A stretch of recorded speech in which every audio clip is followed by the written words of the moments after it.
Illegal sand మాఫియాకు అడ్డుగా వస్తుందని చెప్పి ఈ లేడీ ఐఏఎస్ ఆఫీసర్ను భయపెట్టారు. ఆ తర్వాత సస్పెండ్ కూడా చేశారు. వారే ethical, honest, fearless IAS officer Durga Shakti Nagpal గారు.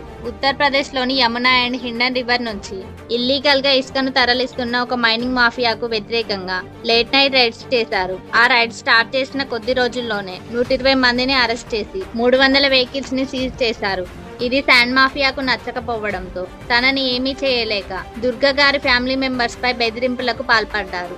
అండర్ కవర్ కన్స్ట్రక్షన్ లో ఉన్న ఒక మసీదు గోడను కూల్చివేయించారు అనే ఒక సాకుతో యూపీ గవర్నమెంట్ 2013లో దుర్గా గారిని సస్పెండ్ చేసింది.